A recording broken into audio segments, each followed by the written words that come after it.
Investing. If you budget well and avoid debt, you should be well positioned to begin investing. People who don't follow a budget often struggle to save because there just doesn't seem to be any money left over after expenses. But if you include savings in your budget and get into the habit of paying yourself first, as they say, before paying your other bills, you'll have the money to invest. I strongly encourage you to start saving early. The money invested while you're young will be the most powerful savings you'll have because those dollars will have the longest time to grow. Here's a slide that illustrates that point. The assumptions here are very simplistic. This is, two people earning $40,000 a year consistently over 45 years with 12% of their $40,000 income being contributed and earning an 8% return. The only difference between these two people are that one of them waits 10 years to get started. So for the green line, it's the person that starts saving now. The blue line, they just wait 10 years. So why is the difference at the end of the experience so radically different?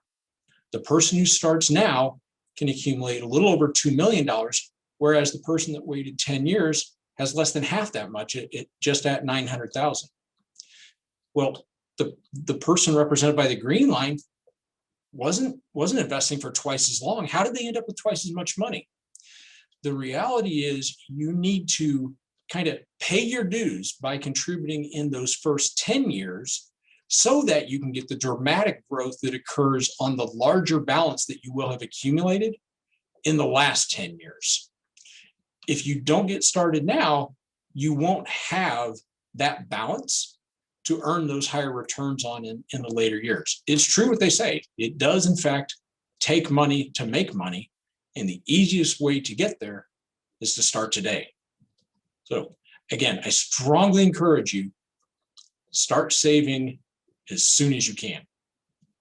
Now, the other thing that I would relay to you is that saving more early also gives you flexibility later. Make a few sacrifices early in order to make progress towards your longer-term financial security goals. I've met with a lot of older investors who wish they'd saved more when they were younger, but I've never met anyone who regretted saving too much early on. So what type of accounts should you save into? Well, the first place that you might want to consider saving is through your employer-sponsored retirement plan.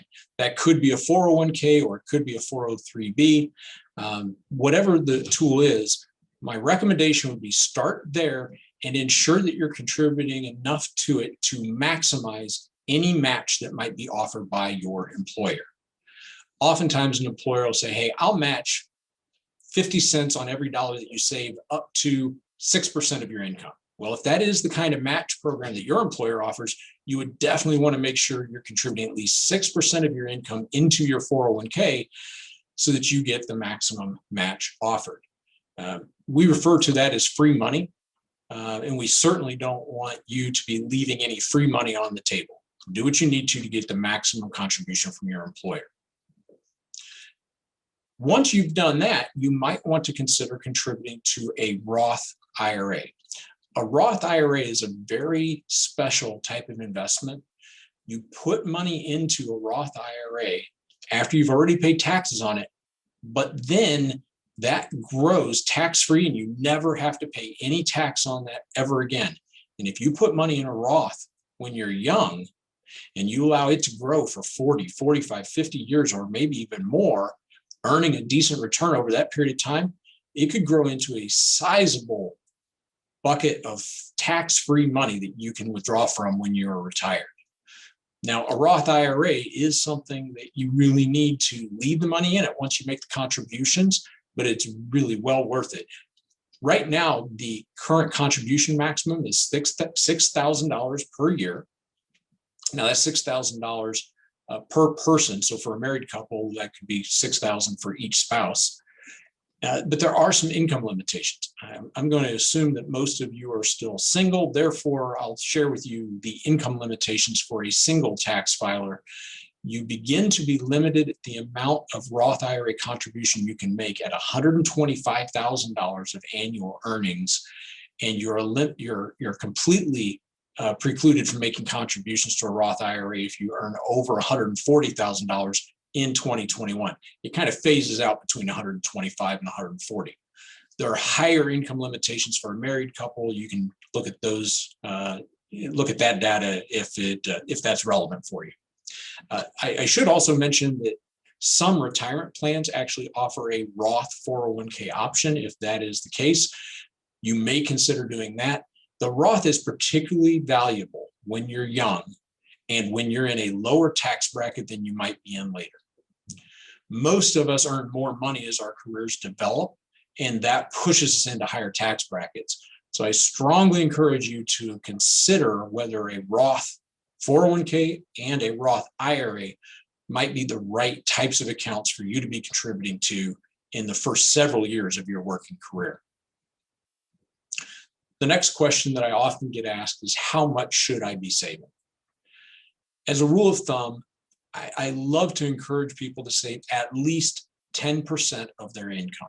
If you do that starting right now, and you save 10% throughout your professional career, never taking a year off, never doing less, it'll be very hard for you not to be able to retire successfully. Very few people have the discipline to do that, but if you do, it'll make a significant difference and result in a meaningful balance when you're ready to retire.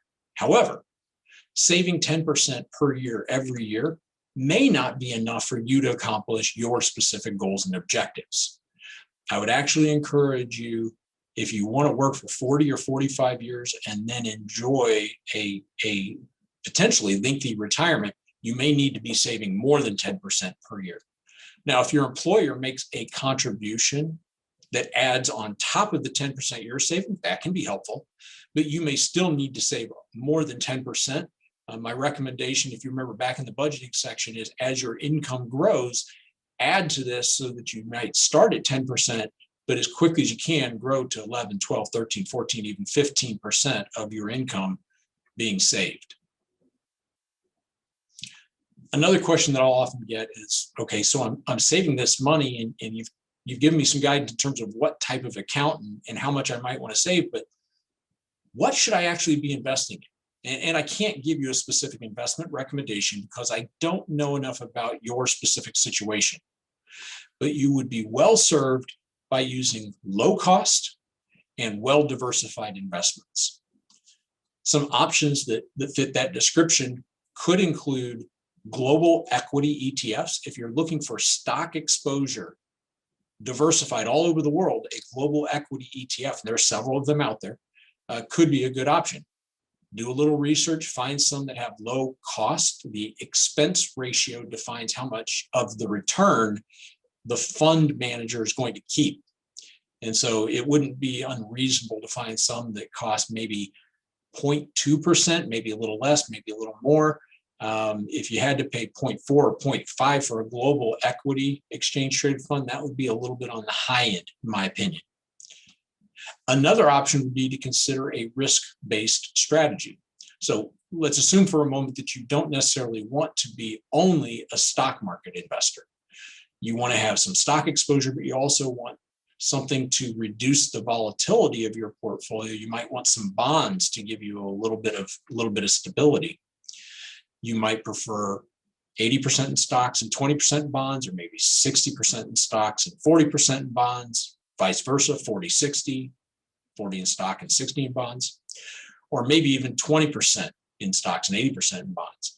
There are different risk-based strategies across the continuum that you could select that would be a good solution that would be globally diversified. Again, look for something that's low cost. The third option that is maybe one of the easier choices that people can select, particularly when you are just getting started and you have a relatively low balance, would be to utilize a target date fund. These are very popular investment tools. Often they are offered in 401k plans. And basically it allows you to say, look, I graduated in 2021. I think I'm going to be retiring around 2065, 45 years from now. And so I'm going to use a target date fund for 2065. Now, these target date funds are constructed so that they're more aggressive when you're further away from your expected retirement date. So when you're young, they have more stock exposure, but they automatically get more conservative as you get closer to the expected retirement date. So that by the time you are about to retire, there would be a meaningful exposure to bonds to help reduce the volatility and help preserve what you've accumulated over your working career. Now, the downside to a target date fund is you may not want to get more conservative at the pace prescribed by the target date fund.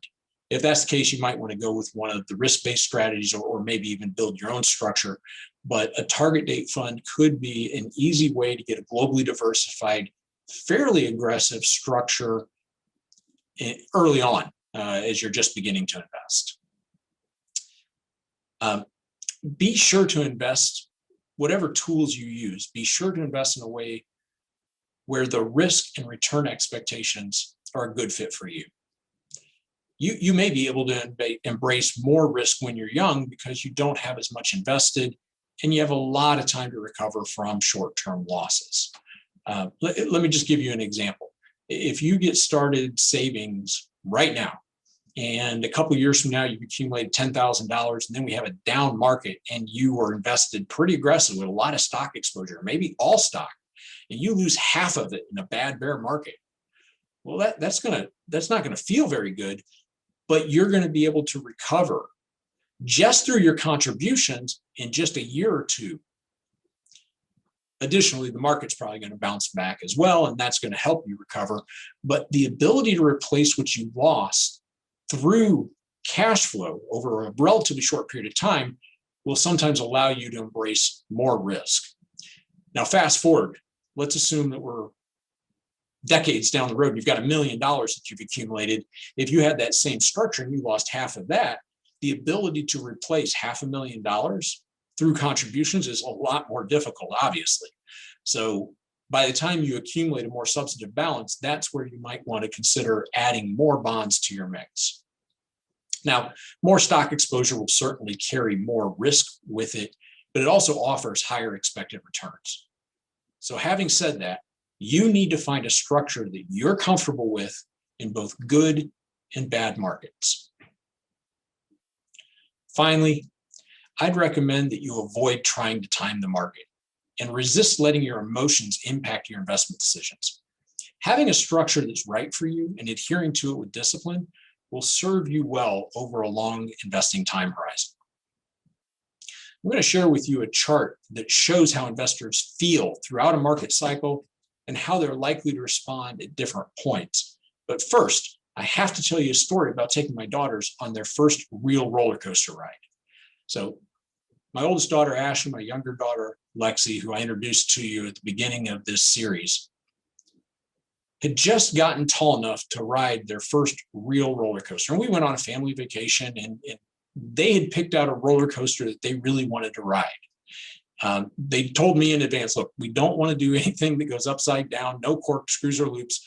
I said, fine. We found a roller coaster. It was a really, really cool roller coaster. And they were super excited about it.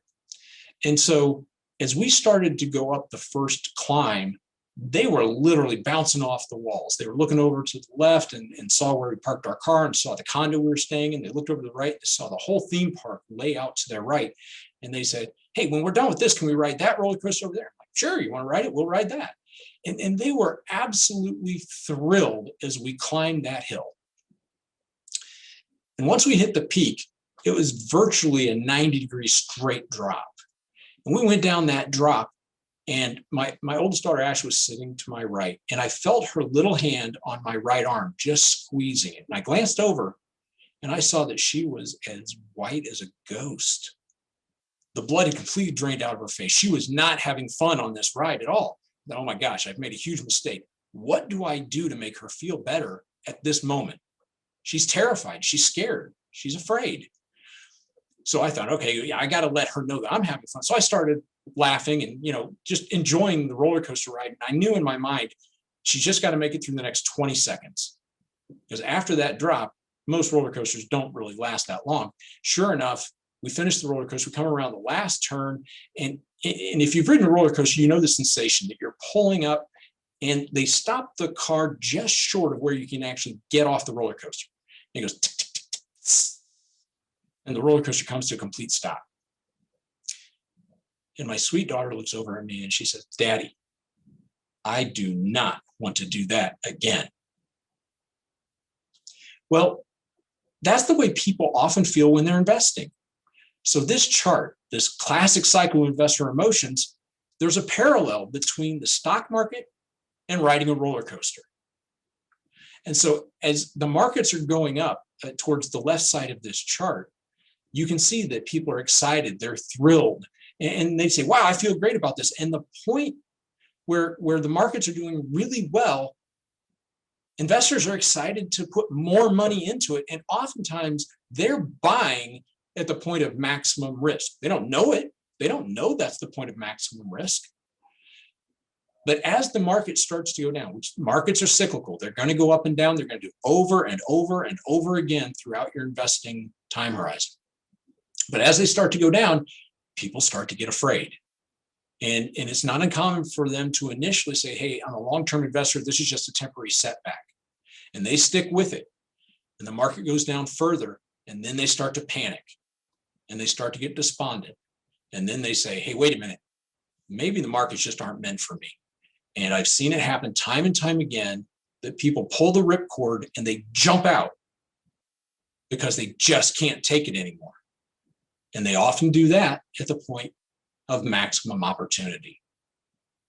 My encouragement to you is know this, know that it's perfectly natural to feel really excited when things are going well and to feel terrible when things are going poorly. But know that an emotional reaction in those seasons can be the worst thing that you can do. So again, I'm going to encourage you, find a structure that you can embrace in both good and bad markets, that you have confidence in, and have the knowledge that the market has never gone to zero. If you're invested in a diversified manner, the markets, after every single bear market, have always recovered to their prior highs and subsequently went to even higher levels. That's why we invest in the stock market in the first place. So my parting comment to you is find a structure that fits for you. It doesn't have to be all stock, but consider more equity exposure when you're young, when you can embrace the volatility. Let those higher returns help you build a larger balance, but stay disciplined in applying that. When the market acts really terrible and you hear about your friends going to all cash, resist the temptation to do that because the market might be just about to turn and you don't want to miss the ride back up. I really thank you for listening to this series. I hope it's been helpful. If either your parents or your grandparents work with our firm and you have questions, we're happy to talk to you and to help you get off to a great start. I hope this has been really, really helpful and beneficial to you.